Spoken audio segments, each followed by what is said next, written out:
pemerintahan Lampung Utara yang terkait dengan berkas saya sudah memproses apakah benar, apakah palsu, apakah tidak. Nah ini sudah, ya termasuk pengadilan, kejaksaan, Polres, dinas pendidikan, sekolahan dan lain-lain. Sudah proses. Hasilnya apa?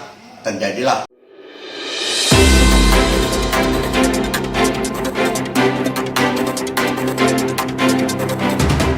Media Gerbang Sumatera 88 mendatangi langsung Taufik selaku Kepala Desa Penagan Ratu untuk meminta sanggahan darinya mengenai pemberitaan dirinya yang saat ini sedang viral. Kepala Desa Penagan Ratu, Taufik, membantah isu yang beredar di masyarakat terkait ijazah palsu miliknya.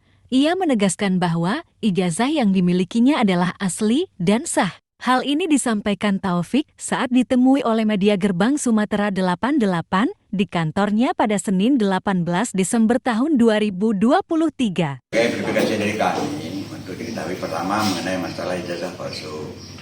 Ijazah palsu ini udah yang kedua kalinya. Yang pertama sudah jelas dan tuntas.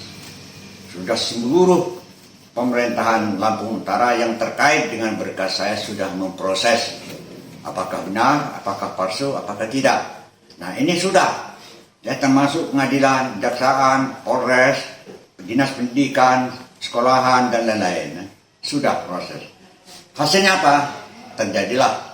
Untuk kepastiannya melalui polisi mengawal saya membongkar berkas yang ada di SMP 1, sekolah asal saya itu dulu. Itu peristiwa ini sudah setengah abad yang lalu nih. 6566 itu lulusan saya, pecahnya G30 SPKI. Nah alhamdulillah ketemu ada dalam berkas SMP itu. Sekaligus UPT-nya dari SMP 1 mengeluarkan pernyataan bahwa benar ijazah atas nama Taufik nomor sekian terdaftar di SMP 1. Itu bunyinya. Jelas itu. Selesailah, termasuk saksi sudah dihubungi siapa kawan saya sekolah misalnya untuk membandingkan ijazah sama apa tidak. Sudah pengakuan saksi benar nggak saya sekolah sama dia? Saya benar. Ya sudah, berarti anggaplah sudah tuntas itu. Loh, baru-baru ini diangkat lagi. Nah sebetulnya saya sudah ngadep Polres waktu itu. Saya ngadep Polres karena saya mau akan tutup balik. Maka saran Polres jangan dulu Pak. Kenapa jangan dulu? Bukan berarti kami ada kepihakan karena ada review apa istilahnya ya pers dengan polisi ya. Karena dia tanya narasumber itu sudah pernah hubungan langsung dengan Bapak? Ya belum, memang belum. Jadi yang ada itu narasumber itu berhubungan dengan pihak media menerbitkan berita itu kira-kira gitu. Kalau soal langsung dengan saya belum. Nah itu makanya sebab jangan dulu Pak untuk Bapak menuntut masalah narasumber. Melainkan Bapak angkat aja, unggah aja jawabannya. Nah itu udah saya layani, udah saya angkat itu, udah saya kirim kalau nggak salah itu. Udah saya kirim jawabannya. Itu mengenai ijazah. Nah jadi kalau boleh, maaf ini izin ya. Iya. Kalau boleh cerita saya ini untuk dapat dihayati, untuk dapat dipahami. Saya ini udah tua, umur saya sudah hampir 70. Jadi bukan berlebihan, bukan hanya urusan pribadi saya, urusan desa, termasuk negara. Saya bisa saksi mata 7 kali peralihan pimpinan negara. Saya saksi mata, bukan kata orang. Saking tua maksudnya. Saya saksi itu. Siapa Soekarno, siapa SBY, siapa Soeharto, siapa Gus Dur, siapa Mega, siapa Habibie, terakhir siapa Jokowi. Saking itu pidato Soekarno sampai hari ini saya hafal. Saking artinya saya saksi mata. Maaf ya, bukan menepuk dada. Saking untuk generasi muda, termasuk media mengetahui itulah sosok saya. Bukan berarti saya ini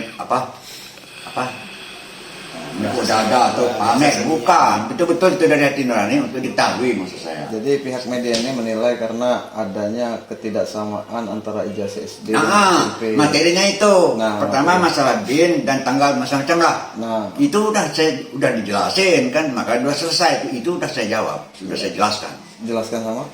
Ya sama yang meroses itu, semua yang meroses itu. Ya, kita kan belum Pak untuk tanya biar dijelaskan lagi gitu di media. Kalau untuk jelaskan lagi kan mengenai masalah BIN Nah, ben saya di SD itu Basirun.